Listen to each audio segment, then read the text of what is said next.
to another episode of the Up Your Confidence podcast. I'm your host, Lisette Zounon, and I'm excited for another episode of this podcast.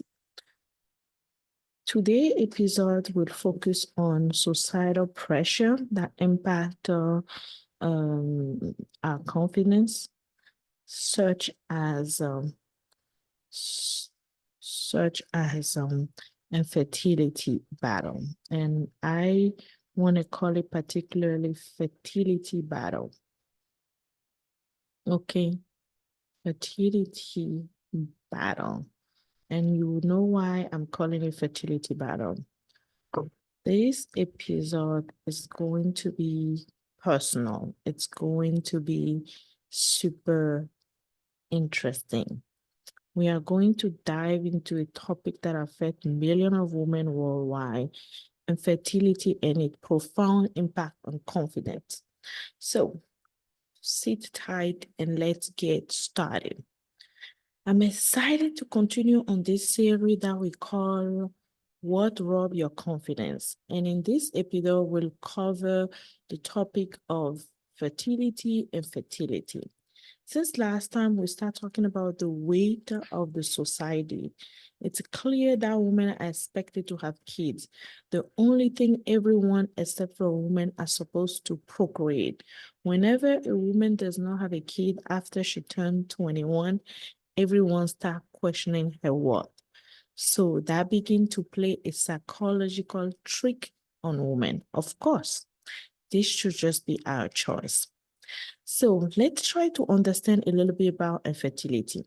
Infertility is the inability to conceive after 1 year of trying, or 6 months if you are over 35, or the inability to carry a pregnancy to term. That's just the general definition of infertility. Infertility affects approximately 10 to 15% of couples worldwide, with cases being diagnosed with infertility in about 40 to 50% of cases. What is the emotional toll? Obviously, infertility can lead to feeling of inadequacy, guilt, shame, and despair, and a tremendous impact on mental health and overall well-being. Let's talk about the societal impact and the stigma that infertility brings.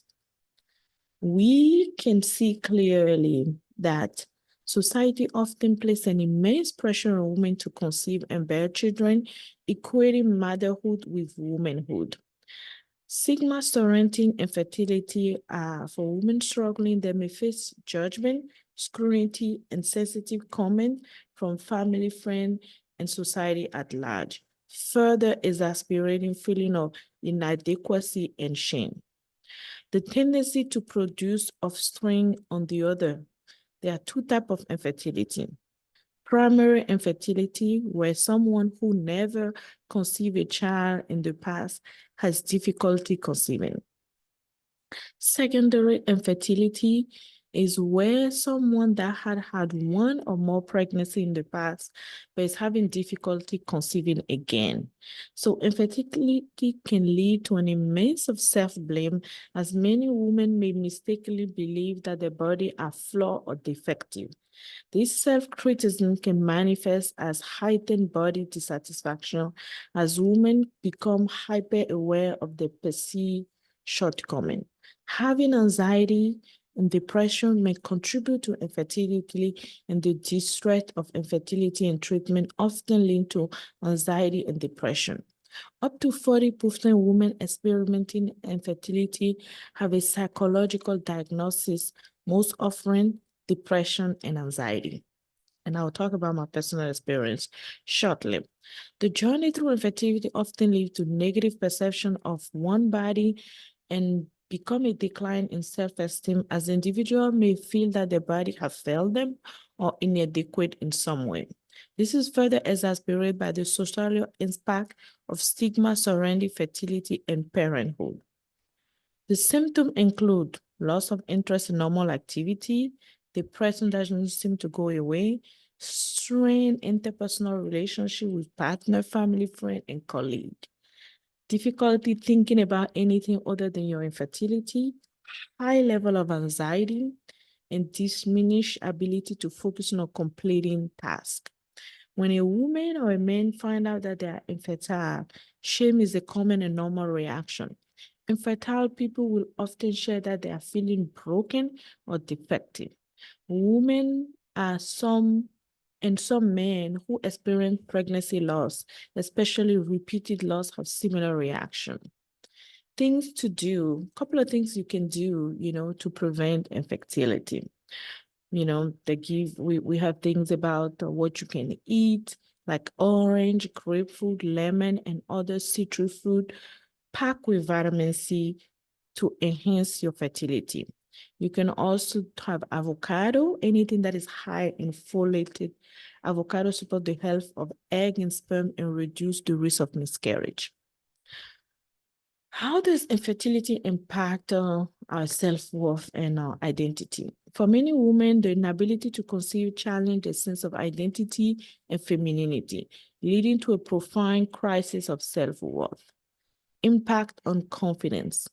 Infertility can erode confidence, causing women to question their value and purpose in life, as well as their ability to fulfill societal expectations. Navigating treatment and challenge. How do you navigate treatment and challenge? Fertility treatment usually are IVF and in vitro fertilization that can be emotional and physically draining with no guarantee of success. There's also a financial burden. Fertility treatment are often very expensive and may not be covered by insurance, adding financial stress to an already challenging situation. The coping mechanisms vary. Women may turn to various coping mechanisms, including therapy, support group, and self-care practice to navigate the emotional up and down of infertility. It's very important to break the silence and to find support. And that's the reason why I choose to talk about this topic on this podcast today. It's important to break the silence surrounding infertility in reducing the stigma and fostering support and understanding. It's also crucial to find supporting group where you can connect with others who are experimenting infertility, can provide validation, empathy, and sense of community during this difficult time. So I really promise that in this episode, I'm going to get raw, unfiltered, and very candid and vulnerable about my infertility experience, because this is something that I've never shared with anyone before. So my story with fertility started almost a decade ago. After I had my daughter, I decided to wait about 2 to 3 years to start planning. So in the third year, we will try naturally. And for a while, I realized that it was not that simple. So I went to visit my doctor in 2015. By then, my older doctor has retired. I need to have a separate episode or separate conversation about how every time I select a doctor and I finish a major milestone, those seasoned doctor always retire. So anyhow, I went to see my gynecologist and he first reviewed me and looked down there. Down there, this is not the kind of show, but I'll have to tell you, this is the most uncomfortable experience every time I do it. I've done it multiple times and I still don't enjoy that experience. And I decided that I might have, and he decided that I might have endometriosis. That could be the reason why I'm not getting pregnant. I don't even remember what was that about. I went back and did my own research and asked him for a second check again about my fibroid, because I realized that I learned about my fibroid the first time at 5 months pregnant for my first child, when the doctor saw some fibroid in the sonogram scan and informed me, and it became something to monitor during my pregnancy. Fibroid are small living anomaly that you will find in a woman's body. It's something that you can research about. It's usually only with African American and women of color. Let's also remember that my first pregnancy was not easy. It ended with high blood pressure, pre-diabetes, and preeclampsia and a bunch of stuff. There are all of these things that we don't discuss as part of women health and women reproductive issue. Keep in mind, we are doing and dealing with a lot of this while keeping our corporate and career sometimes intact or acting like it does not impact us, while it actually does in a huge way. Our body is our biography. Remember that throughout this episode, because we continue to play. The trauma that your body experienced could become part of your biography. It is actually part of your biography. Everything we go, all the trauma we experience, we also need to deal with it. So here we are at the doctor. I asked him to check on my fibroid, and we realized that in 2016, I had a huge fibroid of the size of a small cantaloupe and a few lemons around in my uterus. I was so sad. And he said, obviously, that this is the reason why I could not get pregnant. That's with such a huge fibroid, there's no way I can conceive and keep a baby in my uterus. That he would suggest that I simply see a specialist that can give me more advice. And that is when I got in touch with an infertility specialist in helping women with infertility issue. Just imagine how hard it was for someone that have gotten pregnant with no issue first time and had the pregnancy, and now for a second baby, I'm spending my time at the fertility clinic waiting in line with women that have some major issue. At least that's what I thought. I'm such a private person. I was even afraid that someone would see me in the building as I was entering. I felt like a fault, but I felt like a fraud. But anyhow, I mustered my courage and went to see the doctor. He was a very busy specialist where you need to take your appointment with him about 60 to 100 days in advance. And this was back in 2016, which was very strange, before the pandemic, at least. Anyhow, I was able to see him and he knew his work. He was very seasoned doctor with experience with all kind of fertility matter, just like I like them, very seasoned. So he quickly ordered some tests and we did a bunch of tests. So he quickly ordered some tests. We did within 30 minutes. He had a roadmap plan for me on how he think I should proceed. His plan was to have a hysterectomy where we remove a fibroid from my uterus without destroying the uterus. So that I can easily carry another baby. There is a technical name to it. I don't remember the name right now. I choose not to remember. That sounds like a great plan of action. So we follow on that plan. With this major surgery and plan this surgery for the last quarter of the year. Mind you, that since I'm such a planner, a goal-oriented, this was my goal for every year. And especially for that year, that was my goal that I needed to find a solution for this health matter.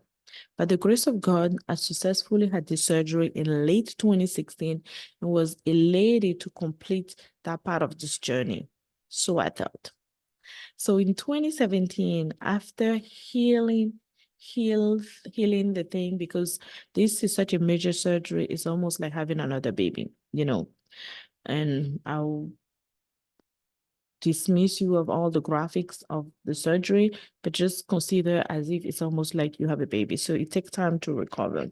So my recovery started a couple of first months in 2017. So by the first quarter of 2017, I was okay to get back in business, the business of procreating again.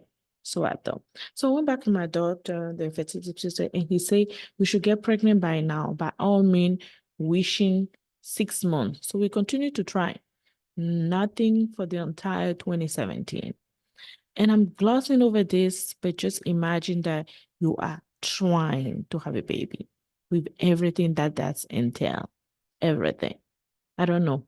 That I just feel like there's some detail that I don't need to share, but just go wild with your imagination. You are trying, as fun, as an annoying, as uninteresting that it is. It's not something that is fun. I have to tell you. Anyhow, in 2018, we are now officially worried because it's been almost a year. It's been 2 years that I had this surgery. I start the year with the determination to get to the bottom of what's happening. If the situation, and determined to know that it's not really anymore a normal condition. It's been 4 years we have been on this journey. It's been 2 years that I have my surgery. It's been 4 years we have been on this total journey. You know, it has been challenging my mindset, my spirituality, my marriage, and my confidence more than ever. So I went back to the doctor, and he was surprised and concerned that we have not gotten pregnant. So we went into another set of extensive tests because now, according to him, my uterus was ready to carry a baby, and he was not sure what else could be the reason. After multiple tests that you cannot imagine, I was going to the doctor twice and sometimes 3 times a week to review my fertility, my ovulation cycle, my egg count, check my trump. I was attending doctor office 2 to 3 times a week for 3 months straight. In April 2018, the doctor concluded that I was diagnosed with the secondary infertility and that I could not produce viable egg. Keep in mind that the husband is also checked for his sperm count to ensure equity in the process, even though that was just a 30-minute visit compared to my 300-minute visit if I count all my trip for the last 3 months. Professionally, I had to share some detail to my team and my VP that I'm going through some health challenge and I needed to be at the doctor very frequently. Because being the professional organizer I was, all my meeting was on my calendar. I'm a transparent leader. That is one of my superpowers as a leader. I'm super transparent. I like visibility in everything that's happening, so there's no worrying. So my team knew that I always had a doctor appointment at 3 p.m. on Tuesday and Thursday for 3 months, and sometimes lab on Monday or Friday in case there were lab needed. I'm trying not to be emotional, but this was a very lonely experience. Driving to the doctor appointment, taking meeting in my car whenever I have meeting from 2 to 3, or even after 4 meeting, or talking with my team member in the car in case I miss a meeting so they can give me a quick briefing before I get to my doctor appointment or afterward. Yeah, I don't miss this day because I was a dedicated leader that is always dedicated to everything that I do, but it costs me. After all these tests, the doctor invited me back for another road plan and a final plan in my fertility journey and hope to have a baby. IVF was his solution this time. Trying to conceive the baby outside of my uterus, and they just pose it into my uterus. It's a great news because there's a solution, but it costs money. $20K for each round, and you might need 2 to 3 rounds to be successful. He asked us to discuss as a family and come back to him so we can start planning soon. I discussed it with my husband. I was devastated because I could not understand how I can have one baby, which was perfectly fine as one child, and happy in my life and career. But the truth is my husband was not happy. He wanted another kid. He grew up in a large family and was not okay with having one child. He really wanted to give this IVF a shot. He wanted so bad, he was willing to shoot me to get the shot because you have to shoot somebody and start it tomorrow. I was wondering if I wanted to have a baby that way. I wanted to understand the internal side effect, the reason why I should suddenly become infertile after the first pregnancy. I had to take a break from this whole experience. I needed to be out of the conversation. I was very devastated on the surface, but enter my resiliency, which is my superpower. I decided to be resilient. I also do want a second child, And a last one, I did not want to have the only child experience like I grew up. Even though I did not grow up really as the only child for the longest time, I always lived with someone in my family. But the idea that history was repeating was not acceptable for me. I had an aunt that does not have any kid. She's my favorite aunt, and I talk to her often. And she always said, do your best to have another baby. She said, society will always see you weirdly, that as a non-married woman and no child, she does not feel supported in society.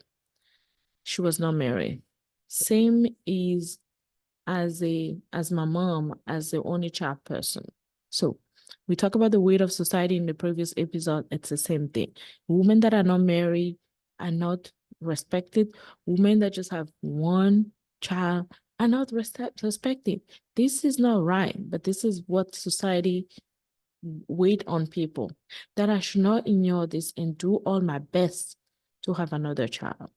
Basically, doing my husband's desire and seeing this devotion and seeing his devotion, I was fine go through the IVF journey, but I needed a mental break for going back again to the doctor. I needed to do some self-care activity and release my anxiety, but I needed a mental break. I also did not wanted to spend all this money to look for another baby. I had some serious choice word for God in my daily prayer. I would wake up at 5 a.m.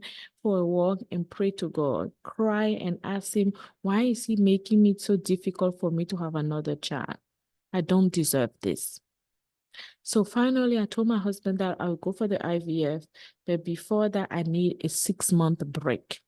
We will resume this IVF procedure in 6 months in October 2018. I asked that we don't talk about this anymore and that we just live our life in gratitude. You know, gratitude is one of my favorite practice. So I stay grateful because I learned from Oprah a quote, when you are grateful for what you have, you get more to be grateful for. So I just focus on that quote because I knew that if I could just be happy for my current life, and happy to have my daughter, I would just be able to be happy to get another child in that hope.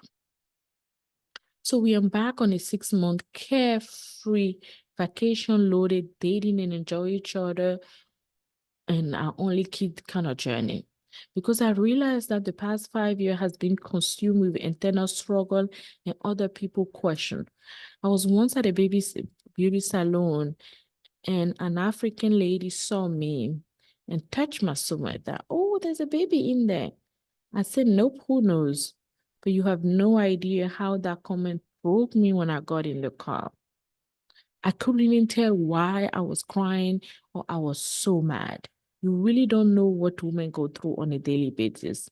I had some miscarriage symptoms, multiple times bleeding heavily after periods, as my friend invited me for the birthday and I could not attend because I was fully bloated. And everyone, and even my husband, thought I was being hard, that I didn't want to go out. I miss good I missed major friend birthday celebration because I was not feeling good. My menstrual time was so heavy due to something happening in my ovulation cycle. I had to listen to my boundary and create my body and create boundary. I could not always explain my situation to everyone that could not understand what I was going through. I had to give myself space to breathe.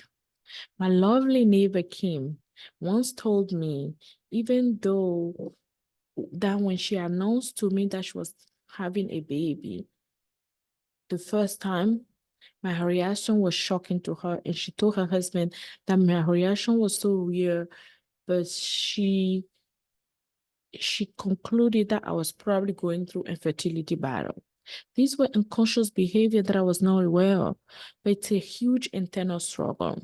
As I was praying for others, I was praying for myself. I was truly very difficult time in my life. I was finally happy to know that this problem and perhaps what solution I could try now. Because IVF has 67 proven results when you choose it. So we start our vacation and enjoying each other as human and not as human producing animal, human being. Because at some point you need to ask yourself, why am I feeling so down? Just because I cannot produce an offspring? But I'm an intelligent human being. But you have to be determined. I hate when people ask, oh, you don't want another child? While on vacation in Key West, Florida, I met this beautiful lady from Switzerland on the beach with two kids, a boy and a girl. My daughter became friendly with her daughter, and we began chatting on the beautiful, relaxing pier. When she asked me if I did not want another kid, I say yes, but it's not that easy, and she says she understands. That was the first time in probably 5 years that someone said that they understand me. Everyone took this conversation trivial as I'm the one not interested in having a kid. But I believe since she does not know me personally, she was genuinely nice and interesting in this conversation. So we conversed on this topic further. Probably the first time I share anything with a stranger on this topic. And mostly she shared her story with me, how it relates to stress, that woman career. Women are massively stressed and we don't realize that how stress and trauma impact our fertility. And she shared her personal story and her testimony on how she reduced stress out of her life. She immediately became pregnant after a couple of months, after a couple of years trying. That sounds like an easy and simple solution, I thought. That conversation was packed with optimism for me. This kind of refreshed me and revigorized me as this was something I was waiting for my entire life. We continued our lovely vacation in Key West, and I had dinner that night, and I was excited to share the story with my husband. And we agreed that we should do our best to remove stress out of our life going forward. And actually starting today, now, tonight. Oh, this is not the kind of podcast, but that was the night my son was conceived, tracking back. Trying to have a baby, each intercourse is tracked like a KPI metric that need to allow doctor to make an important decision. Your intercourse and your ovulation cycle become KPI that you and your partner have to track on a daily basis. I hated this process with a passion. Few days later, we continue on a 20-day road trip across the USA where we went from Texas, Louisiana, drove the entire state of Florida, all the way to Key West, then back to Atlanta, Arkansas, and back to Texas, all in 20 days. It was the most fun we ever had in our entire life as a family. During that trip, I started feeling tired toward the end, but I was happy to finally have a stress-free holiday with no work and no goal attached. Few weeks later, I had a wedding to attend to. I could not find an outfit to stay to fit my body because my body was changing rapidly before my eyes. I was also around that time I was doing keto diet. A fat-based diet may have something to do with fertility and reproduction, I was told.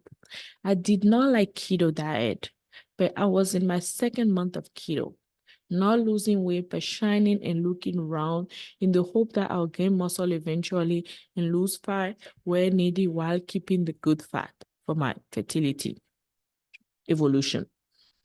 Then in early September, I realized that I've not been bothered to check that I have my menstrual by now, and it has been at least 2 months. I told my husband, he was definitely convinced that, nope, I'm not pregnant. I took one of the many pregnant tests. We had a pack in our house. I took so many fertility tests in my life and ovulation tests and pregnancy tests. I was expected to have a negative result that I have gotten used to. I often even left it overnight, and the next day, as I'm waiting to throw in the trash, I realized it was positive. No one was excited about this because we know that this is always a false negative situation. No need to put your hopes up. I probably took a second test and a third test, and the result was consistently positive. So I decided to call my fertility doctor to take an appointment. Mind you, this is the same doctor that is so busy, he does not make appointment unless it's 30 days in advance for his patient. So the nurse said, nope, no need to come here for appointment. You should go to the lab instead. So I was ordered multiple lab for the next 2 weeks so they can once again confirm scientifically to see how my body is reacting, as well as take my temperature daily. I went back to my lab friend of the last 5 months and began a daily journey to the lab to drop urine and blood for daily checkup. I was expecting nothing but waiting impatiently.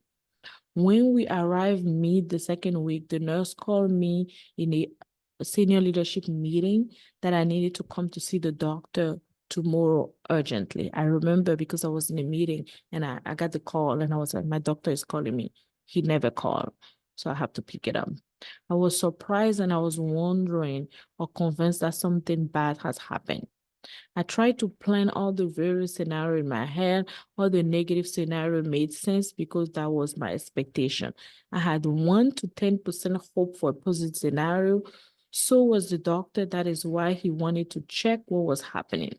We made it to the doctor the next day. Because for the first time in a long time, in this 5-year journey, I was at the doctor office with my husband, really, united and collectively worried. At least this is the first time I felt that this was a we problem, not a me only problem. It was a we problem physically and emotionally. When we arrived, we sat in the hall, all worried, and the doctor had time to study all our last results in the past 10 days, and all the temperature and graph were ready to review.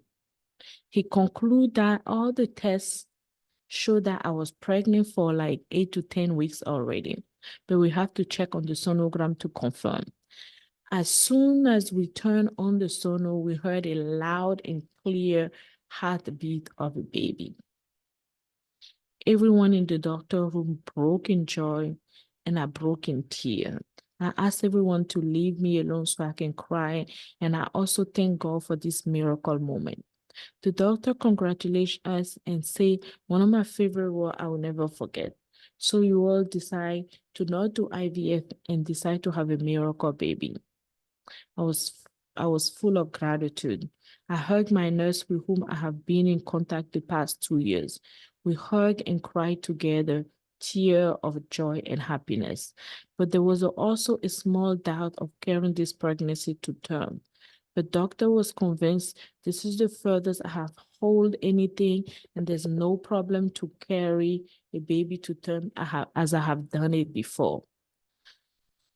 So that is how we had to keep the secret pregnancy out of everyone's sight. I was reduced to stay home on the weekend, only work a necessary outing for food and medication for the next 7 months until April 2019, when I delivered my baby boy. The last 3 months of my pregnancy was hard and very depressive because of challenge at work and life that impact my health. I was almost ordered for bed rest, but anyhow, I came out victorious. I delivered a beautiful baby boy on April 11, 2019, a healthy, beautiful baby boy that turned 5 this past week. This was a long story, but a story that I never told in totality in one setting. This is a story full of resilience, gratitude, and manifestation, and so much more. So many things challenged me in those 5 years I was on this fertility journey, because I don't use infertility because the goal is to have a baby no matter what. My confidence was tested in various ways. I was consumed for 5 years by this project. That was the only project I had on my vision board I could work on. I had a baby boy on my vision board since 2014, and it looked like it took 5 years to realize it. Every year in those 5 years, I always had a health goal, either losing weight or working on how to get pregnant or having a baby. I learned to become grateful and happy for others consciently. I learned to sow seed of what I wanted to see. I learned to be resilient and focusing on my goal. I learned to be positive and believe the power of miracle. I learned that everything is possible if you believe. I learned to cancel negativity even if it comes from your own people. I learned that health is well. I learned that people can think negatively without being negative. I learned that other testimony, even from strangers, can have a positive impact on you. I learned that the universe is always working to conspire for everything to work well in your favor, soon or later. These were serious situations that broke me and impacted my mental health. 3 situations that I can recall. Question from one of the doctors that broke me. One time I was in a doctor office, a huge building in downtown Dallas, I remember. And I had waited for this doctor to come in. I think he was supposed to check for my internal orgasm. And I sat to wait for him. I was naked, typical waiting for a doctor. And he walked in the room, a young, I would say 30, definitely younger than me, Asian guy. And he asked me the question, so hi, Mrs. Lisette Zounon, what are you here for? And I just broke. I broke. I couldn't respond. I don't know what I'm here for. I couldn't talk. Oh, I don't remember giving an answer. I think the nurse just started reading whatever was on the thing. And the guy realized that he had struck a nerve with me. And I was shocked that I broke down for a simple question. But the reality is I didn't even know why I was there. I was just going through the motion of this whole experience. The lady that asked me the question at the beauty store, that was also an experience that really broke me. And it was that's when I knew that you are carrying something that you don't even realize that this thing is weighing you down. And at any given time, one question can trigger you to just go into a blast. And the last thing that triggered me was my partner thinking that I did not want to have baby and I was wasting his time. That really broke me and almost broke my marriage, if I have to be truthful. I was very, very hurt. And I understand today why he asked that question as well. There was some very many low moments, but I also had to pick myself up because I realized that my resiliency is what I needed, and none of this situation have a negative impact on my final result. After I had my baby, I decided I could do anything, that I was blessed and highly favored, and I should become an entrepreneur because I see similarity in this struggle and other entrepreneurship journey. This is my story. I hope it brings others on the podcast that have similar story or have been through IVF to share their story. This kind of situation I had to discuss among us, Black women and African, but I'm glad to share because it can help any woman. Society expects women to be able to produce offspring, and when we are not doing it, it becomes stigma. It's totally okay not to have a child. I have a friend, colleague that have told me they don't want to have children, and there's nothing wrong with it. As a strong feminist, I think we have to give women a choice to decide what they want. But for those that want to and not able to, it's a hardship, it's a personal struggle that impact your confidence and your well-being. Infertility can have a profound impact on women's confidence, leading to the feeling of inadequacy, shame, and despair. By raising awareness and breaking the silence and fostering support and understanding, we can help women navigate the emotional complexity of infertility and reclaim their confidence and sense of self-worth. Remember, you are not alone. There's a hope and support available to you on your journey to parenthood.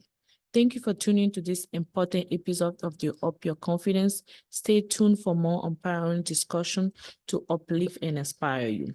Thank you. Bye.